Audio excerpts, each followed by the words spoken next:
And you've just heard Lifeguard, the current single by Kirsteen Harvey. And I'm joined by Kirsteen now. Hello. Hello, thanks for having me. Oh, it's an absolute pleasure. So what can you tell us about Lifeguard? Oh, so Lifeguard, this song's been in the works for quite a while now. I've had it for about 2 years. Maybe that's not that long for some people, but it's more of a fly in the wall perspective. I've noticed in my songwriting a lot of the time it's from it's from an outsider perspective as opposed to me being like the subject of the song or my thoughts. So this song is just about that general kind of idea where there's a lot of pressure on mostly, I suppose it's mostly within like with guys and males and things like that. A lot of friends, there's peer pressure to if you're out on a night out to to get with someone and be with someone and where some people that's really not their motive and they just want to go and have a nice night out is it's not really a pressure. So I kind of noticed that on a few nights out there'd be guys joking around and things like that. So I wanted to put that into a song, and Lifeguard was just a big metaphor for it. I just wanted that a way to put that into perspective of how you are your own lifeguard. We obviously need them physically, swimming pools, but if you're by yourself, then it is just you that's got to look out for yourself. So that's where that kind of idea came from, and I just wanted to roll with that. I think it's a great metaphor, actually, that, you've got to be your own lifeguard and kind of, hopefully you've got other people looking out for you, but sometimes you've got to look out for yourself. Yep. Yeah, you definitely do. And is this taken from an EP that's coming out? Is that right? It is. It's taken from a 4-track EP. I started this recording 2 years ago. No, last year. So we recorded it last July and then it's kind of been stop-start on and off till this year. So there's 4 new tracks.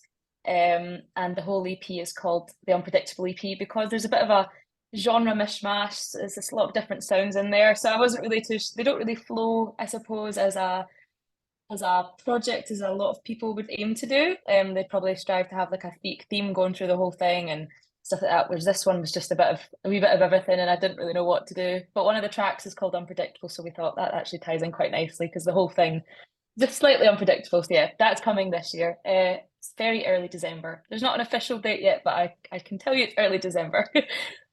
And I know Lifeguard was recorded at Chem19 Studios. Is the rest of the EP, has that been recorded there as well? And I mean, that's one of the kind of well-known studios in Scotland. A lot of great bands and musicians have recorded there. What was that like? What's that been like?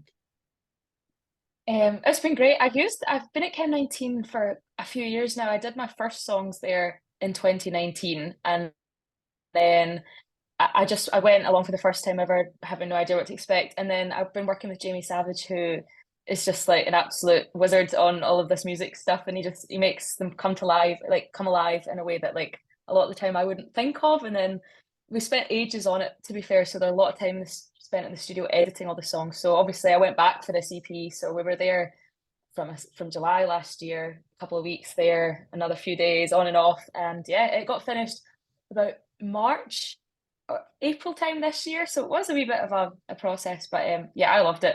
It's very, you kind of can't believe you're there doing it. You're like, why am I in here doing these songs? But yeah, it's been great, and I'll definitely probably continue to go back if I can. So yeah. And so are all the songs now written for the EP, even though you've got the releases further down the line, they're all written and finished? Yes, they're all completely finished. I think the reason it's so spread out for me is I've only previously released songs as singles, so they get their own cover art and their own push, and every song I've done has been like that. So I think that was the scariest part, or most worrying part of doing an EP for me, was the fact that you spend so much time in this body of music and then it's out so quickly and it's under the same photograph or same artwork and it's out and that's it and you've spent ages on it. So I did kind of want to drag it out. I basically really stretched out this release. So the first song was out in the end of June, and I've just had one now, and then I think there'll be one end of September, like a third single, because I really want to put them all out separately but also together. So yeah, that's why it's been so dragged out, and I love putting the visuals and things to them all. So I kind of put a lot of time on that as well, rather than just the audio going out.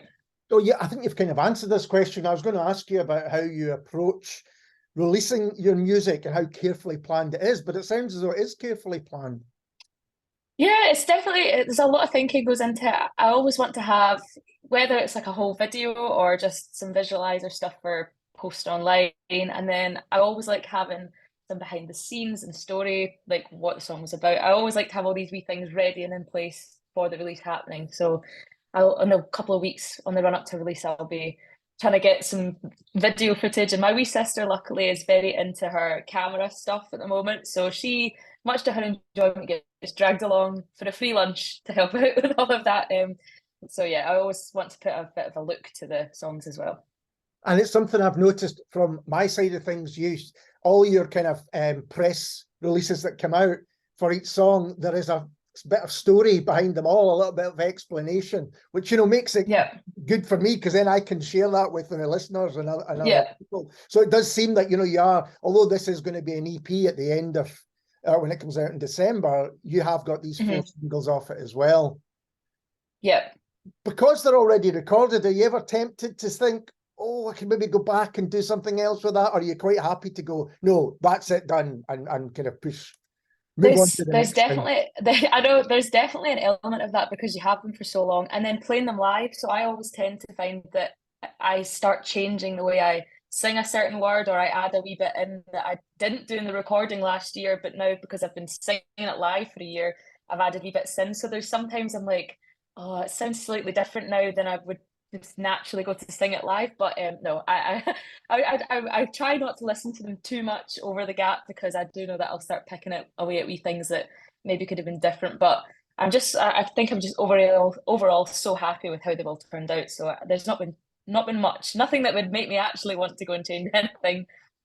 And I can't remember who I was talking to recently about this, but not many people release live versions of their songs these days. Would you ever think of maybe doing a live EP or something like that? Do you know, I was actually thinking about that the other day, like a stripped back, like acoustic version, because most of my gigs that I do just do them alone. There's a few that the bigger gigs and stuff like that, I'll get session players and a band in to do it with me, but most of the gigs I do are by myself. So it would actually be really nice to have the whole EP as what it sounds like. If you were to come and see me, it would just be me and the guitar. So that is actually something I might be thinking about, because that's how they started. So it's quite nice to put them out as they sounded from the start to when they're live. So yeah, no, I definitely would want to do that. But yeah, you don't get many live sets actually anymore. I don't think you do. I think that's maybe partly to do with how music is released, and a lot of it's now streamed rather than having kind of maybe physical copy of the live. And you talking about live, I noticed that you're going to be supporting Kevin Maguire in October at the Classic Grand in Glasgow. Yes. There's actually quite a few gigs coming up starting next week. There's a wee run of gigs, so I'm quite tell us about them. There's quite a lot of them, but well, yeah. So I'm joining Cammy Barnes on he's doing a tour, and I'm very lucky to be joining him for the Edinburgh and Glasgow gigs. So it's the Caves on the 13th, and then SWG3 on the 16th. Starting next week actually, and then I'm doing a wee festival. It's called Hillhead Byre Festival. It's out more towards like Mulgai way. Just a day festival on a farm, which looking forward to if the weather's sunny as well. And then and then the Kevin Maguire one as well, which is I've never been in the Classic Grand, so I'm very excited for that as well. But it just feels like they've all just came in at once. So this month ahead's looking quite busy. So yeah. And it's live, something you obviously really enjoy doing. It's a big part of what you do. Yes, yeah, I really enjoy it. It's definitely still, I still get nervous and things like that as well. But I think the last kind of month or two, it's almost felt a lot more natural to me. I've almost and the talking part as well. I would always struggle with the speaking in between songs, but now it just feels a lot more natural. So I do enjoy it a lot more now. It feels like it's just another part of it. So I think with all of these things, the more you do it, the kind of hopefully slightly easier it gets.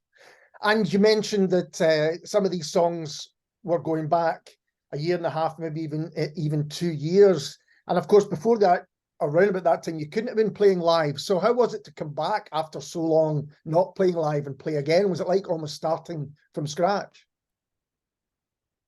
Oh yeah, it was totally weird. And as I was just saying, like the speaking part just felt so odd, because you kind of didn't go, like, I was just speaking to my family and things in the house and like people over the phone. So when you go into a wee room of people all staring at you, you're like, oh, I don't know what to say to you.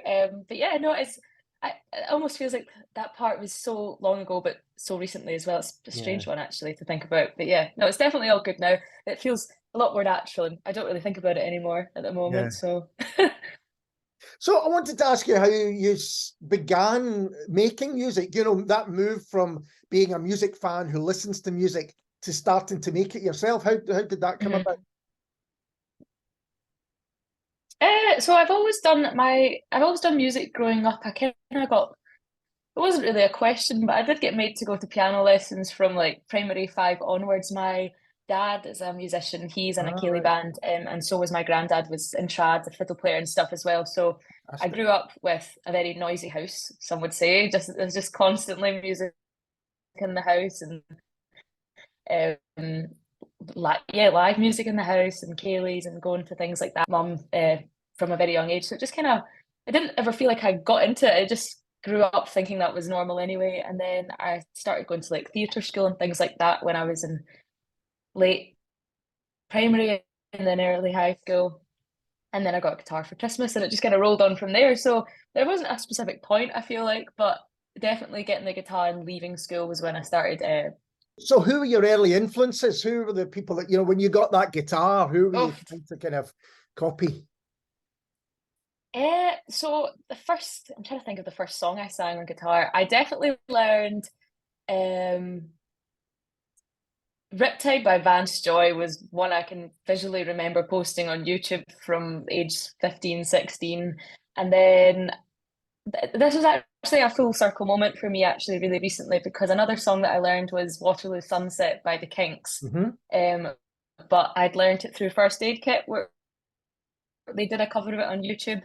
And then just last week, my phone started blowing up because the Kinks had reposted the cover, reposted it on their own socials. So that was like a full circle moment from playing that from being 15, 16 to then having the band's official pages post that, and all these people, like thousands of people had seen it. And I was just like, that's crazy, because I've been singing that for years. So that was definitely yeah.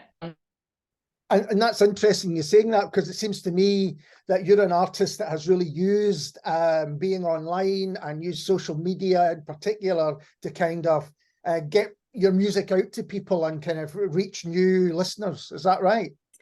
Yes, no, I've definitely found that social media has been a huge part of the last couple of years. I've always used it. I've always posted and when it's come up to song releases, made a massive push on all my posts and things like that. But in the last year, it's definitely become much more of a main focus. I think you have to do it every day.